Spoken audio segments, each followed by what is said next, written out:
নমস্কার, আমি সুচারু আপনাদেরকে আজকের এই বিশেষ প্রতিবেদনে স্বাগত জানাই।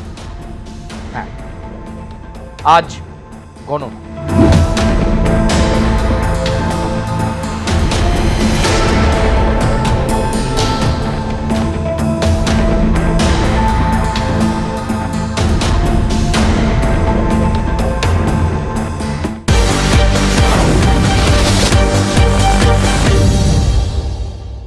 আর গণনা কেন্দ্রের জন্য ইতিমধ্যেই তৃণমূল, বিজেপি, কংগ্রেস, বামফ্রন্ট, আইএসএফ তাদের কর্মীরা গণনা কেন্দ্রে পৌঁছে গিয়েছেন।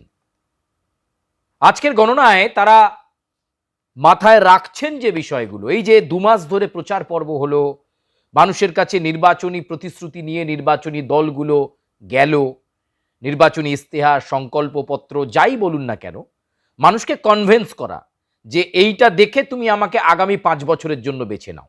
নির্বাচনী ইস্যু তো থাকে, কিন্তু এবারের ভোটে কতগুলো বিষয় খুব অত্যন্ত গুরুত্বপূর্ণভাবে ফ্যাক্টর হচ্ছে, যেগুলো মাথায় রাখছে ভারতীয় জনতা পার্টির যারা কাউন্টিং এজেন্টরা গেছেন এবং তৃণমূল কংগ্রেসের। তারা কিন্তু দেখতে চাইছেন যে ফ্যাক্টরগুলো তারা মাথায় নিয়ে গেছেন সেই ফ্যাক্টরগুলো কোথায়, কার দিকে, কিভাবে গেল। যদিও সেটা প্রাথমিকভাবে প্রথমেই জানা যাবে না, কিন্তু যখন রেজাল্টটা আজকে বেলার দিকে বেরিয়ে যাবে 12:30 একটার পর থেকে, তখন কিন্তু এই শতাংশের বিচারগুলো হবে। কার ভোট কোন দিকে গেছে, কোথায় সুইং করেছে, কি কারণে কে জিতে গেল, কে হেরে গেল, এই বিষয়গুলো কিন্তু আসতে শুরু করবে। তো আজকে গণনা পর্ব যখন শুরু হয়েছে, তখন কাউন্টিংয়ের ক্ষেত্রে তৃণমূল, বিজেপি সবাই একটা জিনিসই দেখছেন, সেটা হচ্ছে যে এবারে মহিলা ভোটাররা যেভাবে 2 দফায় তারা স্বতঃস্ফূর্ততা দেখিয়েছিলেন, মহিলা ভোটাররা কিন্তু পুরুষ ভোটারদের থেকে বেশি ভোট দিয়েছেন। এবারে যদি আমরা দেখি 2 দফা মিলিয়ে, অর্থাৎ 23 এপ্রিল এবং 29 এপ্রিল মিলিয়ে গড় ভোট 294টা বিধানসভা কেন্দ্রে পড়েছে 92.93%।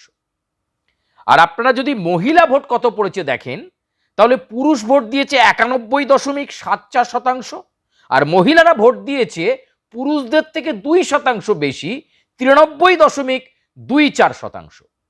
অর্থাৎ পুরুষদের থেকে বেশি স্বতঃস্ফূর্ততা লক্ষ্য করা গেছে পশ্চিমবঙ্গের বিধানসভা নির্বাচনে মহিলাদেরকে, যে কারণে 93%-এর বেশি, 93%-এরও বেশি ভোট দিয়েছেন মহিলারা। এই জিনিসটার দিকে কিন্তু তাকিয়ে রয়েছেন বিজেপির নেতারা এবং তৃণমূলের নেতারা। এই মহিলা ভোট ব্যাংক কার দিকে বেশি গেল যদি ধরা যায়, তাহলে পশ্চিমবঙ্গে 49% মহিলা ভোট ব্যাংক রয়েছে। এই 49%-এর বেশ যে ভোট ব্যাংক, এই 49%-এর ভোট ব্যাংকটা কোন দিকে হেললো বেশি, মানে মহিলাদের মধ্যে এই 49%-এ কারা কোন দিকে বেশি হেললো, বিজেপির দিকে কত শতাংশ গেল আর তৃণমূল কংগ্রেসের দিকে কত শতাংশ গেল, এটা কিন্তু নিয়ে বিশ্লেষণ হবে। কারণ মহিলারা এবারের ভোটে পুরুষদের থেকে এগিয়ে ভোট দানের ক্ষেত্রে, এবং এটা যুযুধান রাজনৈতিক দলগুলোকে ভাবাচ্ছে যে মহিলা ভোট ব্যাংকটা কোন দিকে গেছে, তৃণমূল নাকি ভারতীয় জনতা পার্টি। গুরুত্বপূর্ণ ভাবনার বিষয়। আজকে কাউন্টিংয়ের বিষয়ে এই বিষয়টা অবশ্যই আসছে। হয়তো মহিলারাই আজকে নির্ধারণ করে দেবেন কার কপালে জয় তিলক আর কার কপালে দুঃখ রয়েছে। এই 49% মহিলার বেশিরভাগ অংশ যার দিকে যাবে সে কিন্তু কেল্লাফতে করবে। আর একটা ফ্যাক্টর আজকের এই গণনা পর্বে কি ফ্যাক্টর, সেটা হচ্ছে হিন্দু ভোট। আমাদের 63% হিন্দু এবার বাদ পড়েছে স্পেশাল ইন্টেন্সিভ রিভিশনের ফলে। এসআইআর একটা বড় ইস্যু, এ বিষয়ে নিশ্চয়ই কোনো আলোচনার জায়গার দরকার নেই। আমরা 2 মাস ধরে এসআইআর দেখেছি এবং এর ফলে কিন্তু অনেকে বাদ পড়েছেন। সবাই যে অবৈধ ভোটার এমন নয়, তাড়াহুড়ো করতে গিয়ে নির্বাচন কমিশনের তাড়াহুড়োতে অনেক বৈধ ভোটারও কিন্তু বাদ পড়েছেন। চক্রবর্তী দাস এরকম বহু পরিবার যার বাবার নাম আছে, মেয়ের নাম ডিলিটেড, বউয়ের নাম ডিলিটেড, মায়ের নাম ডিলিটেড, এরকম বহু কেস রয়েছে। তার মধ্যে এই 63% হিন্দু বাদ যাওয়ার পরেও হিন্দু ভোটের 50% কি ভারতীয় জনতা পার্টির দিকে গেল আজকের কাউন্টিংয়ে এইসব হিসেব নিকেশ চলছে। তাহলে তৃণমূল কংগ্রেসের দিকে কত গেল? এই হিন্দু ভোট যদি ভাগাভাগি হয়ে গেল তাহলে আজকে কার শেষ হাসি?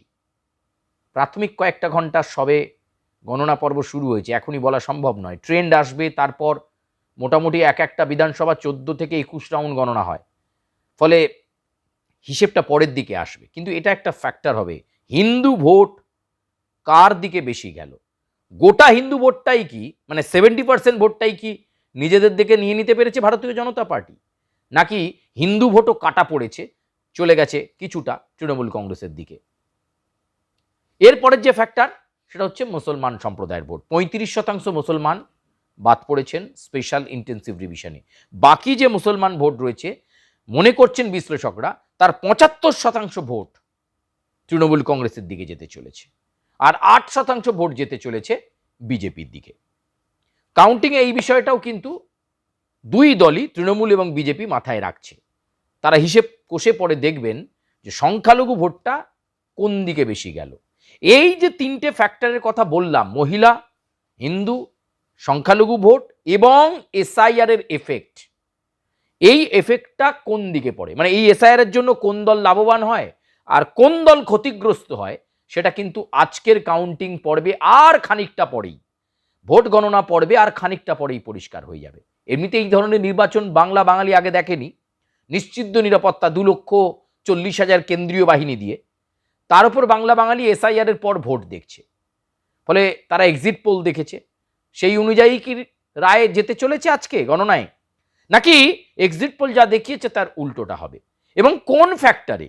নিশ্চয়ই একটা রাজনৈতিক দল, আমি ধরে নিলাম যে কোনো রাজনৈতিক দল যখন কোনো সাফল্যের জায়গায় যাবে, কোন ফ্যাক্টরে সে জয় পেল সেটা যেমন বিশ্লেষণ করবে, যে দলটা আজকে হেরে গেল সেই দলটাও কিন্তু হিসেব করবে যে আমরা কোন কোন জায়গাগুলো ফাঁক থেকে গেল, কাদের কাদের অংশের ভোটটা আমরা পেলাম না। সেখানে কিন্তু অবশ্যই এই হিন্দু, এই মুসলমান ভোট, এই মহিলাদের ভোট, এগুলো কিন্তু খুব গুরুত্বপূর্ণভাবে, এবং সেই সঙ্গে মাইশ্য, শিডিউল কাস্ট, শিডিউল ট্রাইব, আদিবাসী, দলিত, এদের ভোটও কিন্তু এবারের নির্বাচনে অত্যন্ত গুরুত্বপূর্ণ হয়েছে। ফলে গণনা করলে এটা পরিষ্কার হওয়া যাবে যে কার ভোটটা কোন দিকে গেল। আজকে ভাগ্য নির্ধারণ হবে যে আগামী দিনে নবান্ন থেকেই আবার সরকার পরিচালনা হবে, নাকি রাইটার্স থেকে সরকার পরিচালনা হবে। এই সমস্ত জল্পনা, প্রত্যাশার পারদ, অনেক ন্যারেটিভ অনেকে তৈরি করেছেন, বিভিন্ন রাজনৈতিক দল, কে বলেছে এত পেয়েছি, ও বলছে এত পেয়েছি, কিন্তু আজকে আর খানিকটা পরেই সবটা পরিষ্কার হয়ে যাবে। কিন্তু এই 3টে থেকে 4টে ফ্যাক্টর অবশ্যই থাকছে, এবং সেক্ষেত্রে মহিলাদের ভোট ব্যাংক গুরুত্বপূর্ণ, হিন্দু ভোট ব্যাংক গুরুত্বপূর্ণ, মুসলমান ভোট ব্যাংক গুরুত্বপূর্ণ, এবং এসআইআর এর এফেক্ট। এই 4টে বিষয়ে আজকে গণনা পর্বে অবশ্যই ভাবাবে কাউন্টিং এজেন্টদের, রাজনৈতিক দলগুলোকে, কারণ তারা এটা নিয়েই আগামীতে চুলচেরা বিশ্লেষণ করবেন। তাই এই সমস্ত বিষয়গুলো কার দিকে বেশি টার্ন আউট করলো সেই কিন্তু শেষ হাসি হাসবে। প্রিয় দর্শক, এখনকার মতো প্রতিবেদন এই পর্যন্তই, তবে আপনাদের সঙ্গে আবার অন্য কোনো প্রতিবেদন নিয়ে খুব দ্রুত দেখা হচ্ছে। আপনাদেরকে ধন্যবাদ জানাই, আপাতত এই পর্যন্তই।